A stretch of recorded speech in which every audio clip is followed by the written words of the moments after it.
Right sir. ఇదే విషయంపై ఒకసారి మనం చూసినట్టయితే సిగాచి ఇండస్ట్రీస్ కెమికల్ ఇండస్ట్రీస్ సంబంధించింది హైదరాబాద్, సుల్తాన్పూర్, జగాడియా, దహేజ్ అండ్ రాయచూర్ లాంటి ప్రధానమైన పట్టణాలలో సేమ్ ఇండస్ట్రీస్ ఉన్నాయి. కెమికల్స్ సంబంధించింది, ప్లాస్టిక్ ఇండస్ట్రీస్ సంబంధించిన ప్రముఖంగా ఇంటర్నేషనల్ మార్కెట్లో చాలా బ్రహ్మాండమైన పేరున్నట్టు చెప్తున్నప్పటికీ ఈరోజు ఏదైతే పాశమైలారంలో జరిగిందో, ఈరోజు మన డాక్టర్ సుధాకర్ గారు చాలా ఒక బ్రహ్మాండమైన విషయం చెప్పారు. యమపాశమైలారం అన్నట్టుగానే మనం ఈరోజు అంతమంది ఈరోజు మృత్యువ్యాత పడ్డారంటే దానికి మనం ఎలా ఊహించవచ్చు? సేఫ్టీ ప్రికాషన్స్ ఏమున్నాయనేది కూడా మనం ఒకసారి గుర్తించవచ్చు. ఇంకొక విచారకరమైన విషయం ఏంటంటే అనేక సార్లు ఫైర్ సేఫ్టీ డిపార్ట్మెంట్ వాళ్ళు ఎన్నోసార్లు ప్రభుత్వానికి మురెబెట్టుకున్నప్పటికీ కేవలం 15 ఫీట్స్ మాత్రమే వాళ్ళకు ఎత్తుకుపోయగల స్టేర్స్ అక్కడ ఉండడం, ల్యాడర్స్ ఉండడం వల్ల వారు సరి అయిన సమయంలో సరి అయిన పద్ధతిలో సేఫ్టీ ప్రికాషన్స్ పాటించలేకపోతున్నారని వాళ్ళు చెప్తున్నారు. ఎందుకు ఇంత నిర్లక్ష్యం వహిస్తున్నది ప్రభుత్వం? కేవలం ఒక ల్యాడర్స్ కూడా సమకూర్చలేకపోతుందా? ఈరోజు ఎంతో చెప్తున్న డిజాస్టర్ మేనేజ్మెంటు, సేఫ్టీలు, ఫలా అని చెప్పుకుంటా కోట్ల రూపాయలు వెచ్చిస్తున్న ఈ ప్రభుత్వాలు ఎప్పుడైతే డిజాస్టర్ మేనేజ్ సంబంధించిన వారికి కావాల్సిన ఇన్ఫ్రాస్ట్రక్చర్ వాళ్ళకు కొనియలేకపోతున్నామా? ఈ విషయంపై మనం ఇంకోసారి చర్చించే ముందు జాన్ వెస్లీ గారు, సిపిఐఎం రాష్ట్ర ప్రధాన కార్యదర్శి అయినటువంటి జాన్ వెస్లీ గారు కూడా లైన్లోకి వచ్చేశారు.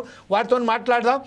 జాన్ వెస్లీ గారు, సార్ నా మాట వినబడుతుందా సార్? హలో సార్, నా మాట వినబడుతుందా సార్?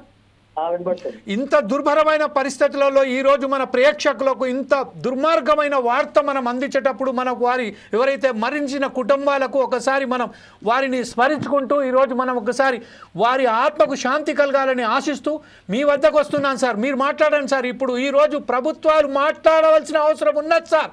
ప్రజా సంఘాల నాయకులు, ప్రతిపక్ష నాయకులు కాకుండా ప్రభుత్వంలో ఉన్న అధికారులు, ప్రభుత్వం ఉన్న యంత్రాంగం కూడా మాట్లాడాల్సిన అవసరం ఉన్నది. మాట్లాడండి సార్. జాన్ వెస్లీ గారు ఏమంటారు సార్? అక్కడ పరిస్థితి ఎలా ఉంది? పరిస్థితి చాలా దారుణంగా ఉంది. కుటుంబాలకు సంబంధించినటువంటి వాళ్ళు ఇప్పటికీ చాలా మంది వాళ్ళ మనుషుల ఆచూకీ తెలియడం లేదని ఆందోళన పడుతున్నారు. ఏ చిన్న అంశం కూడా గుర్తుపట్టలేనటువంటి స్థితిలో ఇక్కడ ఉన్నటువంటి పరిస్థితులు ఉన్నాయి. ఇప్పటికే 30 మందికి పైగా చనిపోయారనేటటువంటి విషయాలు తెలుస్తున్నాయి. అనేక మంది ఆచూకీ తెలియడం లేదు. వాళ్ళు ఎక్కడ ఉన్నారు, ఇందులో చనిపోయారా లేకపోతే ఏంటి అనే విషయాలు కూడా స్పష్టంగా లేని స్థితిలో ఒకటి కొనసాగుతుంది. అట్లాగే యాజమాన్యం కనీసమైనటువంటి జాగ్రత్తలు తీసుకోకపోవడం, రియాక్టర్లను విషయంలో జాగ్రత్త పేలిపోయి అంత పెద్ద ప్రమాదం అంటే 3 అంతస్తుల బంగ్లా కూలిపోగలిగినటువంటి స్థాయిలో ఉన్నటువంటి ప్రమాదం జరిగే పరిశ్రమలో కనీసం చెకప్ చేసుకోవడం అనేటటువంటిది కానీ దాని వైఫల్యాలు ఏంటి అనేటటువంటివి దాదాపు ఈ మధ్య కాలంలో జరగలేదు. అందుకని ఆ నేపథ్యంలోనే ఇది జరిగింది. అట్లాగే కొంత ట్రైన్ అయి ఉండేటటువంటి వాళ్ళను అందులో పని చేయించాల్సి ఉంటుంది. వాళ్ళకి జీతాలు తక్కువిచ్చి పని చేయించాలనే పేరుతో ఈ 10 రోజుల్లో వచ్చినటువంటి వాళ్ళను కూడా పెట్టి ప్రమాదకరమైనటువంటి ప్రాంతాల్లో పని చేయించారు. దానివల్ల కూడా ఈ నష్టం ఎక్కువ జరిగింది అనేటటువంటి విషయాలు వస్తున్నాయి. అట్లాగే ప్రభుత్వాలే, కేంద్ర ప్రభుత్వం కానీ అట్లాగే లేబర్ కోడ్లనంతా అంటే కార్మిక చట్టాలన్నీ కుదించి పారిశ్రామిక రంగానికి పెట్టుబడిదారులకు పూర్తి అనుకూలమైనటువంటి చట్టాలు తెచ్చింది. కనీసం 3 నెలలకు ఒకసారి అయినా సరే పరిశ్రమల్లో ఉండే లోపాలని పర్యవేక్షణ చేసి రిపోర్ట్ ఇచ్చి వాటిని కంట్రోల్ చేయడానికి తగిన చర్యలు తీసుకోవాలనేటటువంటి ఇంతకు ముందు ఉన్నాయి. కానీ ఇప్పుడు తీసుకొస్తున్నటువంటి చట్టాల వల్ల ఏంటంటే ఇప్పుడు కనీసం 3 నుంచి 5 సంవత్సరాల వరకు పర్యవేక్షణ అంటే వాటిని చెకప్ చేయాల్సినటువంటి అవసరం లేదు పై అధికారులు అనేటటువంటి పద్ధతుల్లో ఈ చట్టాల్లో మార్పులు తీసుకొచ్చారు. అందుకని ఇప్పుడు పై నుంచి కూడా వాటి మీద పర్యవేక్షణ లేకుండా పోతుంది. దానివల్ల పెట్టుబడి వాళ్ళ ఇష్టానుసారంగా పారిశ్రామిక యజమానులు తమ ప్రయోజనాలే చూస్తున్నారు తప్ప మనుషుల ప్రాణాలు, కార్మికుల ప్రాణాలకు విలువలేనటువంటి స్థితి వచ్చింది. లాభాలు గడించడం ఎట్లా అయిపోయి దాని గ్యారంటీ అయిపోయినటువంటి యంత్రాలను కూడా వాడడం, అట్లాగే సరైనటువంటి సౌకర్యాలు మెయింటైన్ చేయడం, లోపాలు ఉన్నాయని తెలిసినా వాటిని అరికట్టడానికి డబ్బులు ఖర్చు అవుతాయనే పేరుతో వాటిని అరికట్టే చర్యలు తీసుకోకపోవడం జరుగుతుంది. ఈ నేపథ్యంలోనే దాదాపు ఈ మధ్య కాలంలోనే దాదాపు 600 మంది పైగా ఇటువంటి పద్ధతుల్లో చనిపోయారు. ఇలాంటి ప్రమాదాల్లో చనిపోయినటువంటి పరిస్థితి కొనసాగిన ప్రభుత్వం వీటిని అరికట్టడానికి చర్యలు తీసుకోవడం లేదు. కొంత ఎక్స్గ్రేషియాలు ప్రకటించడం వరకే పరిమితం అవుతుంది తప్ప మొత్తం పారిశ్రామిక రంగంలో కానీ ఇటువంటి ప్రమాదం జరిగేటటువంటి ప్రాంతాల్లో కానీ వాటిని అరికట్టడానికి ముందే పరిశ్రమల్లో అలాంటి జాగ్రత్తలు తీసుకోవాలని యజమాన్యం మీద ఒత్తిడి తీసుకొచ్చి అవసరమైతే వాళ్ళ మీద చట్టపరంగా కేసులు నమోదు చేసి చర్యలు తీసుకుంటే ఇవన్నీ అరికట్టే అవకాశం ఉంటుంది. ఇప్పుడు జరిగినటువంటి ఈ ప్రమాద ఘటనలో కూడా యాజమాన్యం మీద కేసు నమోదు చేసి వెంటనే వాళ్ళ మీద అరెస్ట్ చేసి చట్టపరంగా కఠినంగా శిక్షించాలి. ఎందుకంటే 30 మందికి పైగా చనిపోయినటువంటి ఘటన, ఇంకా కొంతమంది ఎంతమంది చనిపోయారో విషయాలు తెలియనటువంటి దృష్టికి భారీ ప్రమాదం జరిగింది. అక్కడ దాదాపు 50-60 మంది గాయాల పాలై వాళ్ళు తీవ్రమైనటువంటి ప్రమాద స్థితిలో ఉన్నారు. సరైనటువంటి వైద్యం కూడా వాళ్ళకి అందించే పరిస్థితి ప్రభుత్వాల నుంచి లేవు. పర్యవేక్షణ అనేటటువంటిది అంటే ఒక పొయ్యి చూసి రావడం, వాటికి పరిమితం కావడం కాకుండా ఇలాంటి చర్యలే జరగకుండా అరికట్టడానికి చట్టపరంగా చర్యలు తీసుకోవడం అనేది చాలా ముఖ్యమైన విషయం.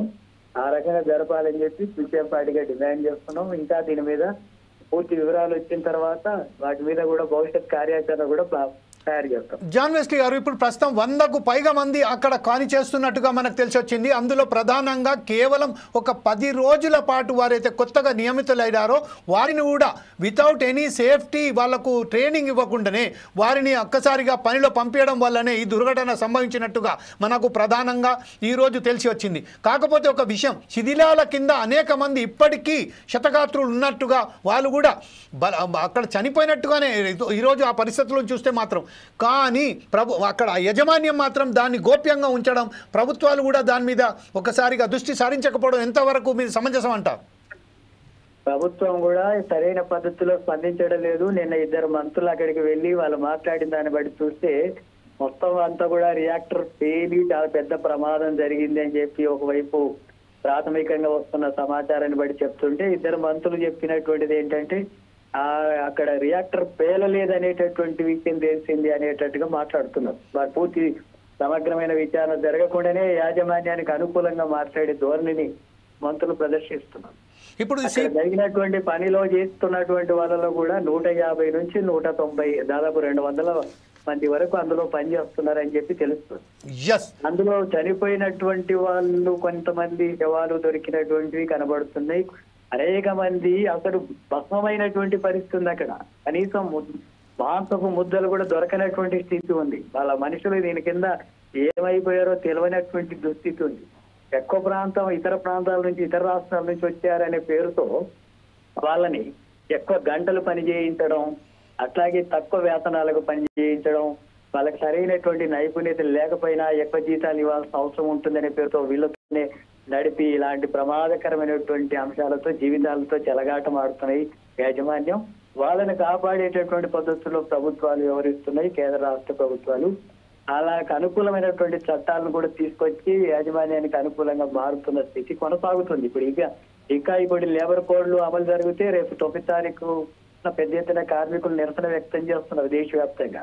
ఈ లేబర్ కోడ్లు అనేవి అమలు జరిగితే ఇంకా యాజమాన్యులకు మనుషులు చనిపోయినా వాళ్ళ గురించి పట్టించుకోవడానికి అవకాశం లేనటువంటి పద్ధతులు ఈ చట్టాలు రాబోతున్నాయి. అందుకని వీటికి వ్యతిరేకంగా పెద్ద ఎత్తున ప్రజలు, కార్మికులు పోరాటం చేయాల్సినటువంటి అవసరం ఉంది. ఆ విషయాన్ని దీనిలో మేము ప్రధానంగా ఆలోచిస్తాం. రైట్. జాన్ వెస్లీ గారు, ఇంకొక విషయం ఏంటంటే ఈ రోజు కేంద్ర ప్రభుత్వం కేవలం 2 లక్షల రూపాయల ఎక్స్గ్రేషియా చనిపోయిన వారికి, అలాగే 50,000 రూపాయలు క్షతగాత్రులకు సంబంధించిన ప్రకటించి తన వైపు నుంచి వెళ్ళి చేతులు దులుపుకున్నట్టుగా తెలుస్తుంది. కాకపోతే ఈ విషయంపై ఒక పర్టికులర్గా సిట్టింగ్ జడ్జితో న్యాయ విచారణ జరిపించాలని, వాస్తవాలు తెలుసుకోవాలని, ఎంతమంది చనిపోయారు, ఎన్ని రాష్ట్రాల నుంచి, దానికి సంబంధించిన లాగ్ బుక్ ఎక్కడ ఉంది, అది కూడా దాచిపెట్టడం తెలిసింది. ఈరోజు అక్కడ అగ్ని ప్రమాదం జరిగింది, లాగ్ బుక్ లేదు అనే సాగు కూడా చెప్పే అవకాశం కూడా ఉన్నది. కాబట్టి మీరు దీని మీద ఏమైనా సిట్టింగ్ జడ్జితో విచారణ జరిపించాలని కోరేటట్టు ఉన్నదా? తప్పకుండా సిట్టింగ్ జడ్జితో విచారణ జరిపించాలి. ఇప్పుడేమో వాళ్ళు ఫ్యాక్టరీ ఇన్స్పెక్టర్ ద్వారా విచారణ జరిపేటటువంటి నామినల్ విచారణకు వాళ్ళు ఆదేశించి చర్యలు తీసుకుంటున్నారు. దీనివల్ల ఏమి వాస్తవాలు బయటికి రావు. యాజమాన్యానికి అనుకూలంగా ఉండేటటువంటి పద్ధతిలోనే ఈ ఫ్యాక్టరీ ఇన్స్పెక్టర్స్ విచారణ ఉంటుంది.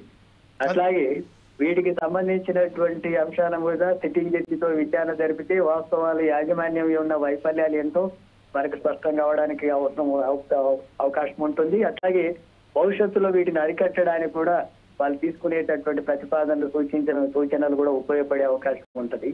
కేంద్ర ప్రభుత్వం పూర్తిగా కార్మికులంటేనే నిర్లక్ష్య వైఖరి అనేది ఎంత స్థాయిలో ఉందో దీని మీద కనబడుతుంది.